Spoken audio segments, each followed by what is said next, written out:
3 years into the marriage, I still wasn't pregnant. Everyone assumed the problem was me. Until I accidentally discovered that Adrienne had been slipping me birth control pills behind my back, all to protect his first love. I filed for divorce without hesitation and moved on with Ethan, who had secretly adored me for years. Not long after, I gave birth to adorable twins. Adrienne, on the other hand, was in a car crash and walked away truly sterile.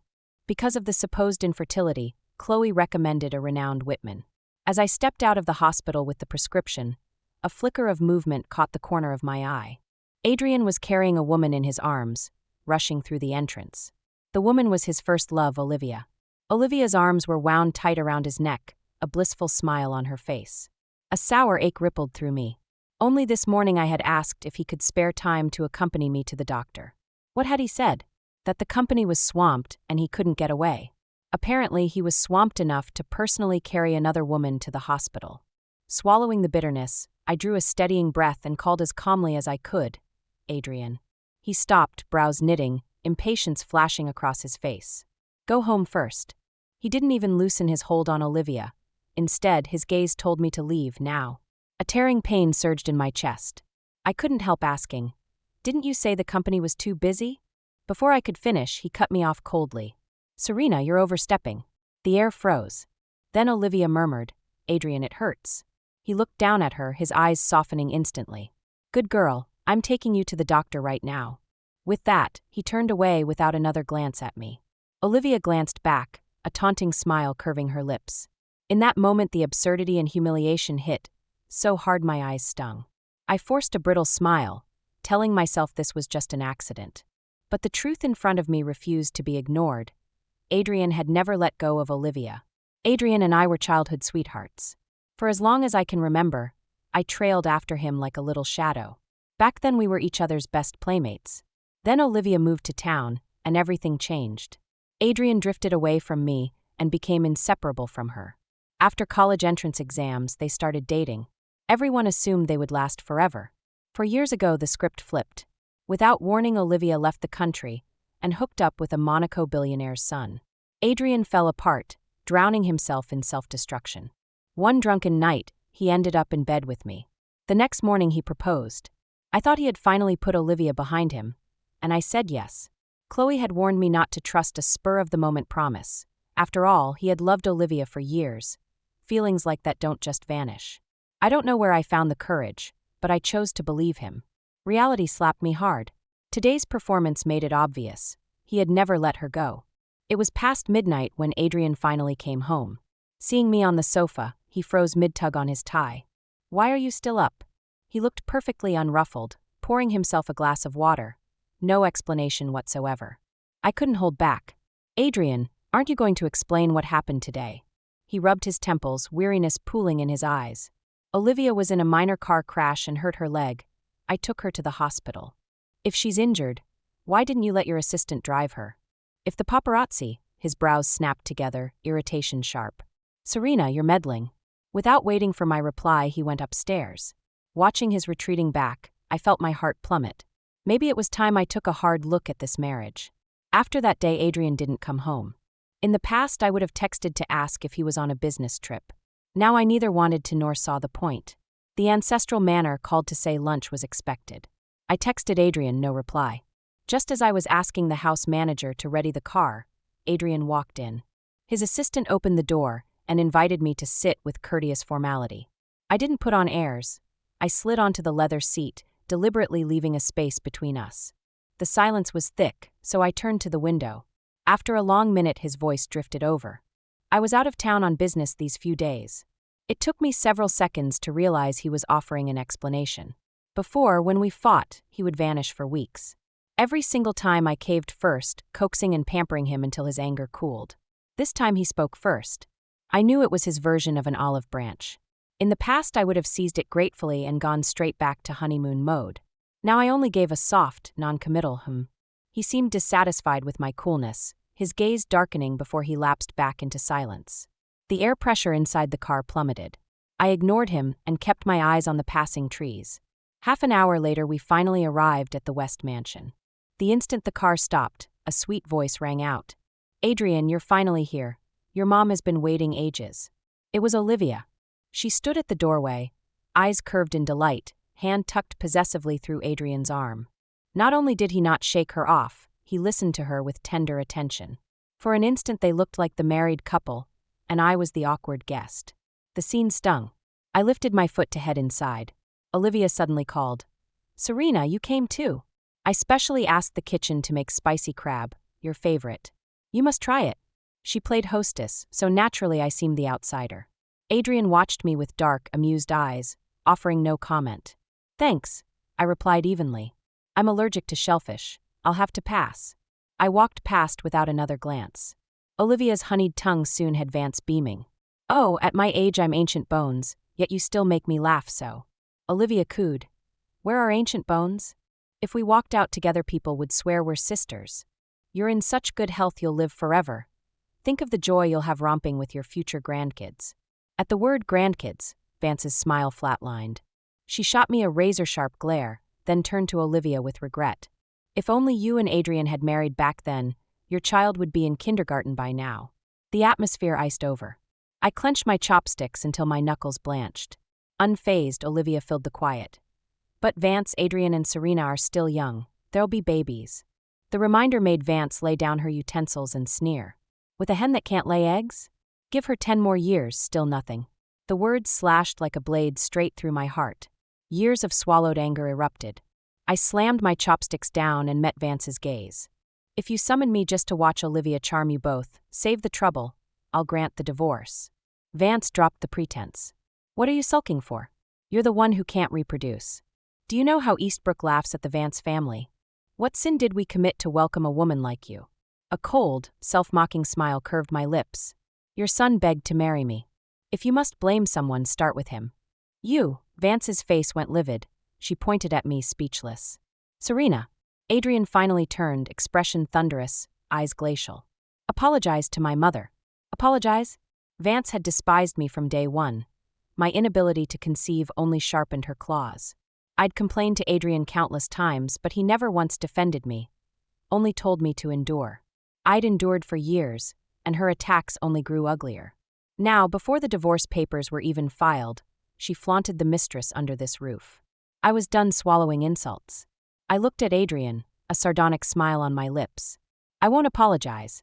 Since you agree with your mother, meet me at City Hall tomorrow. Let's end this." Without waiting for a reply, I turned and walked away. My resolve hardened. This marriage had to end. Back at the mansion, I started packing immediately. I had decorated every corner of this place myself, once dreaming that Adrienne and I would grow old here. Now the dream was nothing but a sick joke. When the last dress landed in the suitcase, an unexpected lightness flooded my chest. Since I was leaving, I never wanted to set foot inside again. I went to the study and printed a divorce petition. As I headed for the door, something small tripped me. I bent down and stared at the object, birth control pills. It felt as if a fist had closed around my heart. I could barely breathe. No wonder Adrienne always brought me a mug of warm milk after we made love. He had been slipping me those pills all along. My fingers crushed the plastic bottle. Fury blazed through me. Just then Adrienne pushed the door open. When he saw what I was holding, his expression flickered. Before he could speak, I slapped him with everything I had. The crack echoed through the empty room, and he gaped, stunned.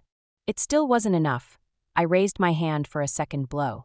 Adrienne caught my wrist, annoyance tightening his features. "Serena," I messed up. "You hit me," you screamed. "Let's not drag this any further." He sounded breezy, as if he'd merely forgotten to buy groceries. Tears burst free. All the humiliation and pain I'd swallowed poured out at once. "Adrienne, do you have any idea what I've endured all these years?" At every gala, the wives of Eastbrook mocked me behind my back, calling me a barren hen. Of course he knew, and he still kept me doped so I'd stay their laughingstock. Because he didn't love me, he loved Olivia. He didn't want a child with me. I had loved him for more than a decade, only to end up a punchline. Something shifted in Adrienne's eyes. His face softened and he reached to wipe my tears. I jerked away. "Adrienne, the divorce petition is already signed." "I was wrong. I fooled myself into thinking you loved me, and I'll pay the price. From today on, Serena and Adrienne are strangers." "Divorce?" Adrienne tasted the word as though it were a joke. "Serena, you've loved me for 10 years. You're really walking away." He looked certain I wouldn't dare. "And why not?" I had once been ready to die for him, but a heart shredded beyond repair can't go back. I glanced over my shoulder and smiled coldly. Adrienne, I don't love you anymore. Nobody waits forever like a fool. I left without another look. He started after me, hesitated, and stopped, something conflicted flickering in his gaze. Outside, I hailed a cab to my parents' house. Eleanor stared at my luggage, then rushed over, tears streaming. Welcome home. I collapsed into their arms and sobbed. When I'd insisted on marrying Adrienne, Eleanor had refused until I starved myself in protest. These past years, childless, I'd become neighborhood gossip. Vance had trashed me at every garden party. Eleanor had fought her so fiercely they'd stopped speaking. Adrienne had punished me with silence, and I'd lashed out at my mother. Now I knew how wrong I'd been. I kept the birth control pills to myself, claiming only that we'd grown apart. They were too old to carry more worry. Still, I wouldn't let Adrienne off. One day I'd make him pay. A week later, Adrienne returned to the West Mansion. The rooms were cold, deserted. Serena hadn't come back once. Before, no matter how late, she left a lamp on for him, sometimes even cooked supper. Restlessness gnawed at him. He scrolled Instagram and landed on Serena Chloe's latest post. Serena grinning, bubble tea in hand, flashing a peace sign. Since she'd left, her whole aura had changed. She looked even more beautiful. The irritability that had been building peaked. He hurled his glass across the room. Impossible. Serena couldn't quit him so fast. She was throwing a tantrum. Once she calmed down, she'd return. That thought steadied him. After a week out with Chloe, my mood had lifted. Still, Adrienne hadn't signed the papers. His assistant kept stalling. I refused to wait any longer. A lawyer was the only option. Dad, afraid I'd lose out, recommended the top-tier firm Hawthorne. Its founder, Ethan, was legendary. At the office, reception ushered me to a conference room. Moments later, the door opened, and several suited men entered. The one in front, tall, probably 6'2", stood out. Chiseled looks, black-tailored suit, every move radiating quiet wealth. He murmured to the others, and they filed out. He stepped forward, extending a hand. Vance, I'm Ethan, counsel for your divorce. I blinked. Ethan usually handled corporate giants. Why a divorce case? Reading my mind, he explained that my father had once funded his education. My unease vanished. In minutes I saw how sharp he was. Complex jargon turned plain, problems sliced open, flawless fixes offered. Business wrapped up just as evening arrived. I rose to thank him, then blurted, Hawthorne, would you join me for dinner? I regretted it instantly. His phone had buzzed nonstop. Ready for refusal, I was startled when he nodded. Sure. We chose a Cantonese place by the water and took a window table. The night skyline glittered. Ethan studied the menu, checking my preferences now and then. When he'd chosen, he handed it over, voice gentle. Does this look good? Reaching for the card, I brushed his fingers, jerked back, and stammered an apology. No worries. His low tone was calm, yet I could swear the tips of his ears had reddened. To break the tension, I said, Their sea base is excellent. Want to try it? Ethan looked intrigued. Haven't before, but I've heard it's great. Dishes soon arrived, colorful and fragrant. Ethan slipped on disposable gloves and began peeling prawns with long, deft fingers. In minutes, a neat pile of meat sat on the plate. He pushed it toward me. Taste these. I stared, realizing he'd done it for me. When I hesitated, he added, Peeling is messy, let me handle it. A wave of warmth washed over me. Adrienne loved prawns but always made me shell them, too lazy to bother. The mountain of sweet, peeled prawns in front of me reminded me that no one had done something like this for me in a long, long time. When Adrienne crossed my mind, every ugly memory rushed in at once. I steadied myself. I didn't want Ethan to notice anything off. Hawthorne is this thoughtful. Your girlfriend must be the happiest woman alive. I don't have a girlfriend. If I could meet someone like Vance, that would be perfect. I lifted my eyes and met Ethan's deep, dark gaze. At that moment, his stare held less of its usual severity and more tenderness, like stars in a night sky you could drown in. After a few seconds, I actually felt my cheeks burn and hurriedly looked away. Ethan gave a small smile and went on serving me with the communal chopsticks, every gesture the picture of courtesy. Luckily, the rest of the meal stayed light and pleasant. Vance headquarters. Adrienne was in his study annotating contracts when his phone vibrated and broke his concentration. He unlocked it to find a video from Derek. In the clip, Serena sat in a restaurant, eating with quiet grace. The man beside her gazed at her softly, wholly absorbed in shelling prawns for her, doting written all over his face. The atmosphere was cozy, like a pair of lovebirds on a date. Watching it, Adrienne felt something tighten violently in his chest, as if a needle had stabbed an organ he kept hidden. Before, Serena had stormed off more than once. Each time he'd left her alone for a while, and she'd come crawling back. So he'd been certain she wouldn't really divorce him. He knew she was crazy in love with him. But this time everything felt as if it were slipping through his fingers. The woman he loved had always been Olivia. When Olivia returned, he'd even considered paying Serena a lump sum to walk away. After all, he and Olivia were the true love story. Yet seeing Serena intimate with another man scraped him raw. It felt like a possession he'd taken for granted had been snatched away. A cramp twisted his stomach, the gloom in his chest thickened. He had a nasty ulcer, and under Serena's nursing it had barely bothered him for years. Barely a month after she left, the attacks were flaring again. Honestly, the more time he spent with Olivia, the more he missed Serena's touch. How she brewed hangover soup, stewed medicinal porridge for his gut, left late-night snacks by his bed. Well, Olivia had never lifted a pampered finger. Being useless was normal for a trophy girl. Then Derek sent a voice note. "Bro, you're seriously divorcing Serena?" Adrienne answered without hesitation. "No. She's just throwing a tantrum. I'll coax her and it'll blow over." Originally, he had meant to end the marriage, but the moment the papers were in front of him, he'd balked. Why sign anything? They could go back to the way things were. Since she was angry, he'd simply spoil her twice as hard. With that, he ordered his assistant to send a haul of designer gifts to her. "Darling, in my long, wicked experience, Ethan is absolutely into you." Chloe rang me, and after hearing about lunch, she deployed her Playboy playbook. "A catch that gorgeous, grab him fast. Don't get coy. Adrienne cheated while you were still married. You're filing for divorce. Why can't you look at other men?" Every word she said made sense. But I haven't closed the chapter on Adrienne yet. Jumping headfirst into a new romance is impossible. All I want is to finish the divorce. Whatever happens next can unfold on its own. After that day, Adrienne bombarded me with gifts, different theme every 24 hours. I refused the lot. Affection that shows up late is cheaper than weeds, and I don't love him anymore. No handbag on earth could drag me back. A few days later, when Adrienne finally cleared his desk, he realized Serena still wasn't home. He asked his assistant for an update. "President Vance, ma'am, returned everything. She said the divorce is final, and she won't touch a penny of yours." Adrienne gave a short, angry laugh. So she was really, truly furious this time. He fished out a cigarette, lit up, and let smoke veil the sharp planes of his face while he brooded. Finally he ordered, "Have the car brought round. I'll bring her back myself." He arrived at the mansion with armfuls of presents, only to be told Serena had left for Sullivan's baby shower brunch, and Eleanor was out of town. Left with no choice, he told the driver to head for the Sullivans.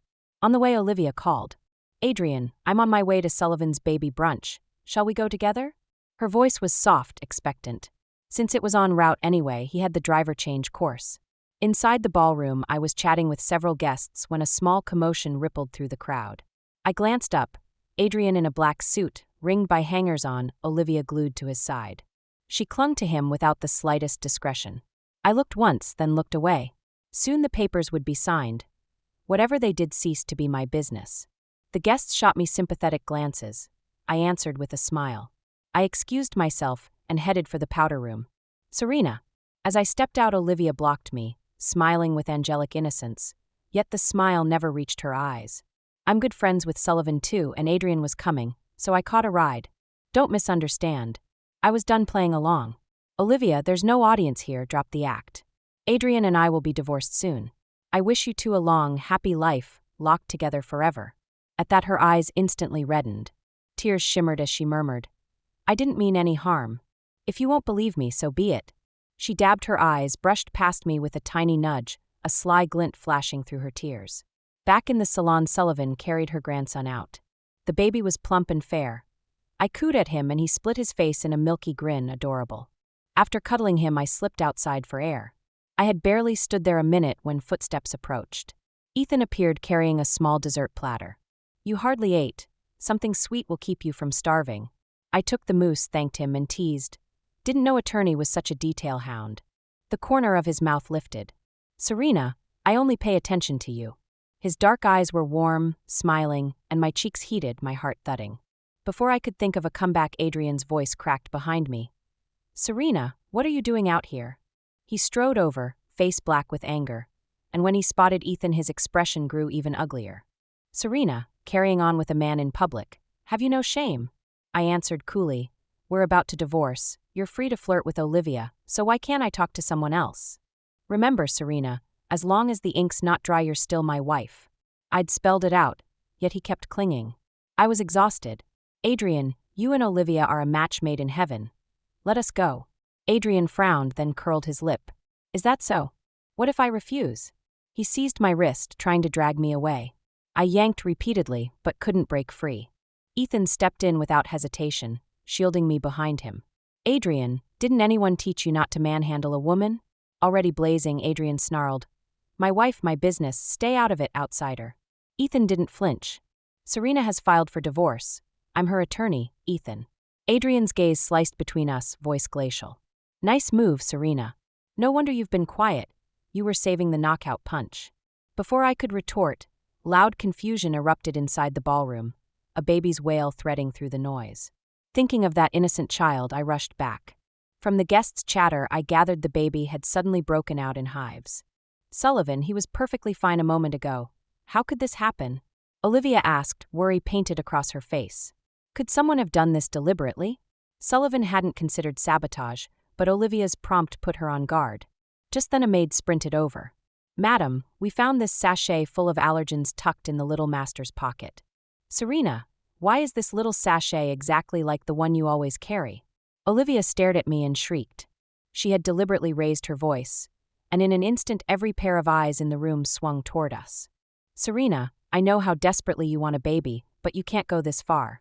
She pronounced me guilty on the spot, then immediately begged Sullivan for leniency. "Sullivan, Serena just lost her head for a moment. Please don't hold it against her." Sullivan's gaze flicked between Olivia and me several times, but she still said nothing. I was about to speak when Adrienne stepped forward first and apologized to Sullivan with utmost sincerity. "Sullivan, Serena has never had any experience raising children. She didn't realize that pollen can trigger allergies in babies. I hope you'll forgive her." The moment those words left his mouth, everyone around us began conjuring up a full-blown drama in which I had deliberately tried to harm Sullivan's newborn. I'd heard Serena can't conceive, but I never imagined she'd be so vicious she'd go after an infant. Right? Someone that heartless doesn't deserve to have children. Hearing Adrienne, my already tattered heart still throbbed with pain. He hadn't even given me a chance to defend myself. He simply swallowed Olivia's story whole. As expected, the unloved never get the benefit of the doubt. "Serena, hurry up and apologize to Sullivan. Fortunately, the baby wasn't seriously hurt. She's magnanimous, she won't pursue this." Olivia came forward and tried to drag me over to apologize. I jerked my arm free. "Olivia, you sentence me on the strength of a single sentence? Even a judge needs evidence." "Serena, at this point stop quibbling. I saw with my own eyes that you had an identical sachet in your pocket." "Fine. Since you're so certain, I'll let you search me right now." In front of everyone, I turned every pocket inside out. There was no sachet anywhere. "That's impossible." Olivia's face changed, panic leaking into her eyes. Now it was my turn to press her. "Olivia, you were so sure it was on me. Could it be you planted it to frame me?" She flared up. "I would never do such a thing." To prove her innocence, she began searching herself. When she reached her second pocket, the sachet slipped out and fell to the floor. Sullivan picked it up. It was identical to the one found on her baby. "Sullivan, please listen. Serena must have planted it on me to set me up." Olivia babbled, frantic. At that moment, Ethan stepped up to Sullivan. "Sullivan, I noticed a maid acting furtively and trying to slip away. I found it suspicious, so I brought her over." The maid took one look at Sullivan and dropped to her knees. "Ma'am, it was Sterling who paid me to do it." "You're lying." Olivia exploded, raising a hand to strike the maid. Sullivan stopped her and signaled the maid to continue. The maid shot a fearful glance at Olivia, then summoned her courage. "Sterling told me to slip the sachet into the young master's pocket. I still have the Venmo transfer on my phone." Back in the restroom, when Olivia had deliberately bumped into me, I'd kept my guard up. Realizing she was slipping the sachet into my pocket, I didn't yet know what she planned. I simply had someone quietly put it back on her. I never thought she'd use a newborn as a pawn in her scheme. "Sullivan, Before Olivia could finish, Sullivan slapped her across the face. "I considered you a friend, yet you plotted against my child behind my back." I'm calling the police about what happened here today. Adrienne, help me, I'm innocent. Olivia pleaded, eyes red and streaming, her voice fragile and pitiful. Adrienne's heart softened. Sullivan, Olivia just lost her head for a moment. For my sake, let it go this once. Since Adrienne had intervened, Sullivan could say no more. She made it clear, though, that Olivia was never to set foot in her house again. The farce was finally over, and guests began to disperse. I quickly spoke up. May I have everyone's attention for a moment? While we're all here, I have an announcement. My gaze happened to lock with Adrienne's. His eyes were sharp as knives, warning me not to make trouble. I ignored him completely. If he could speak up for Olivia, why couldn't I clear my name of the blame I'd carried for years? Adrienne and I are currently in divorce proceedings. After years of marriage I've never conceived, and the reason isn't me, it's Adrienne. He's been secretly dosing me with birth control pills. The magnitude of the revelation stunned the guests into silence. Adrienne, if you're any kind of man, tell everyone here and now, have you or have you not been feeding me birth control pills all these years to keep me from getting pregnant? I looked him straight in the eye, unflinching. Adrienne's face was dark, his cold black eyes terrifyingly icy, but I felt no fear. For 3 years I'd endured ridicule. He'd been allowed to drug me. Was I forbidden to speak?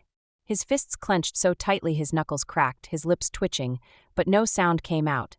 He seemed locked in fierce internal struggle. Finally, a strangled yes rasped from his throat.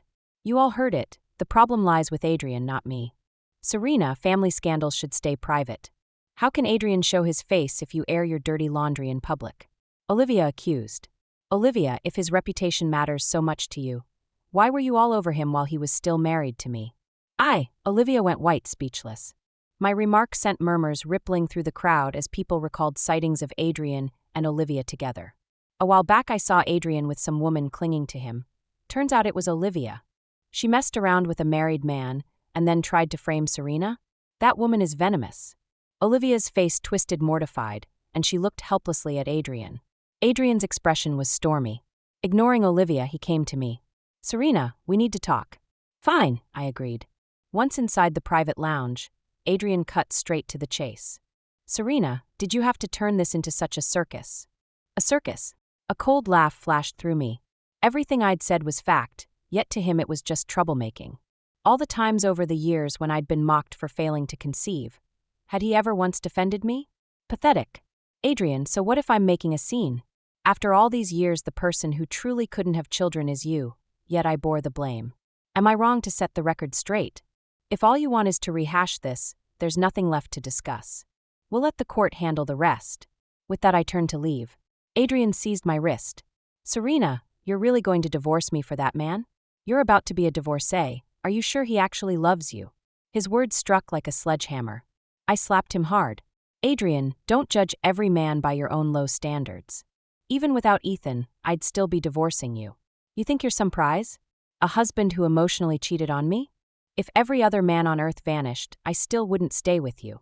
That last jab enraged him. Fine, excellent, Serena. Since you're so eager for a divorce, I'll give it to you. Just don't come crawling back. Remember today's words, Adrienne, and make sure you sign the divorce petition. Head high, I walked out of the lounge without looking back. The banquet hall was still buzzing, but I was in no mood to rejoin the party. I found a quiet corner and dulled the ache with alcohol. Glass after glass of sharp liquor scorching my nerves, the only way I knew to numb the pain. Time slipped by.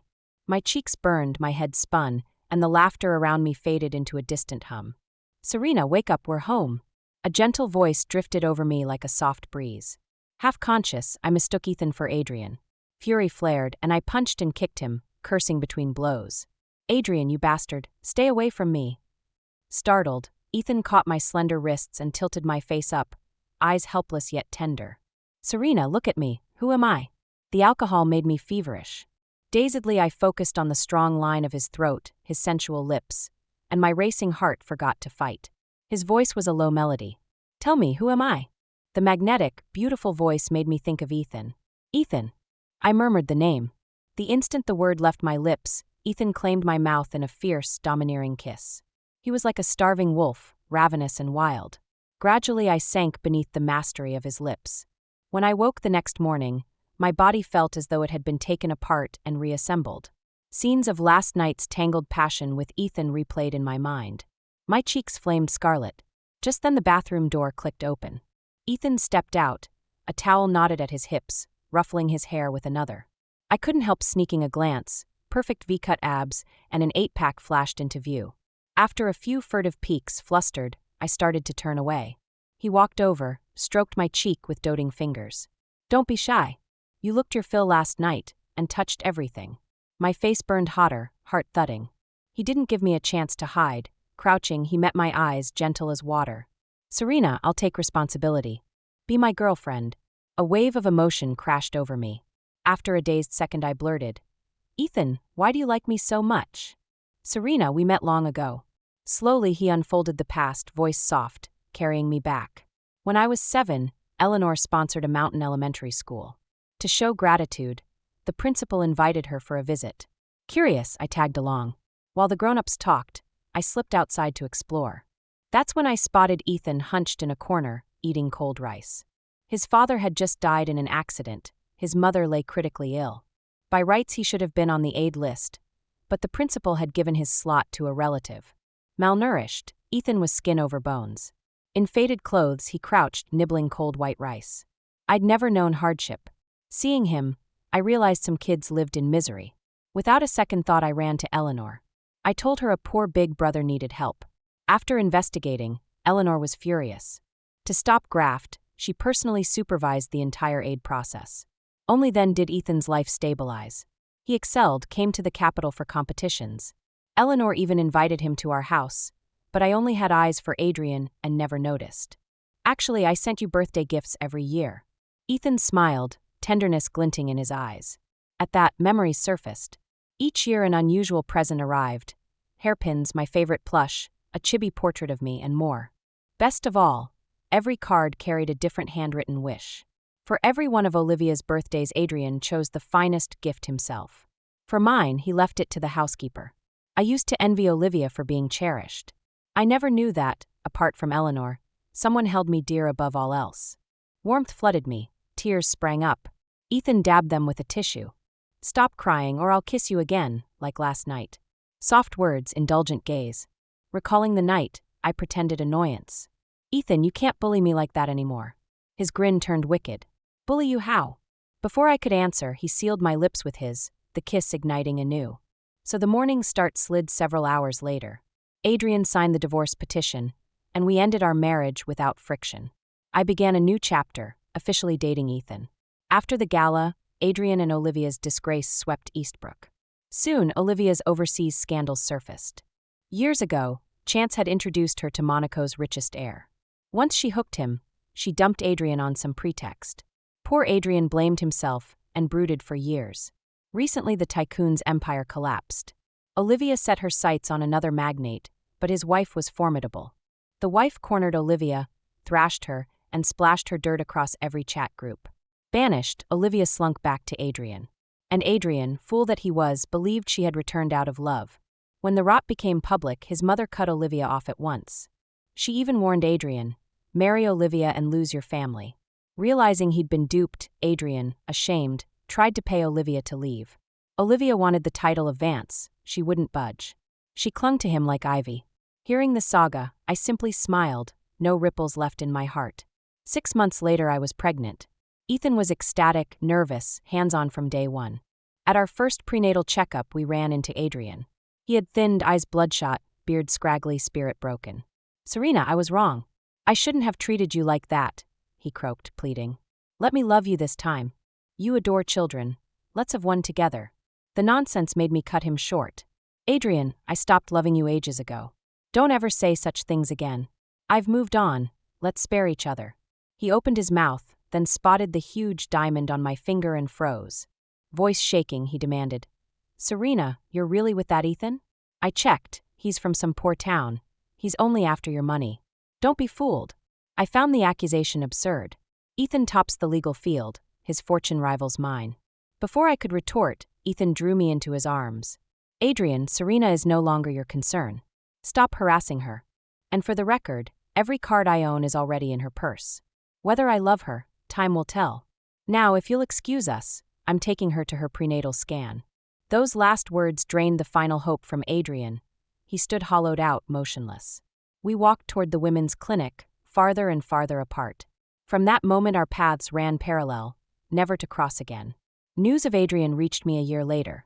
Chloe told me he and Olivia had a blow-up. He went street racing and crashed. The injuries were severe. He lost the ability to father children forever. His mother stormed to Olivia and beat her bloody. Olivia, knowing she was at fault, grabbed what cash she could and vanished. The Vance family became Eastbrook's laughingstock. I offered no comment, only asked Chloe to spare me future updates. I now had a family of my own. Protecting it meant everything. I'd barely hung up when our firstborn let out a piercing wail. The second, as if telepathic, joined the chorus. Ethan didn't flinch. He lifted one baby in each arm and soothed them. Since delivery, he has monopolized childcare, diapers, formula, lullabies, all of it. Except for nursing, he hasn't let me lift a finger. He is already a super dad. In minutes, the twins quieted, sucking contentedly at their bottles. Feeling my gaze, Ethan met my eyes. We shared a smile. Sunlight sifted through the blinds, serene and perfect. Happiness really is that simple. Thank you for listening to today's story.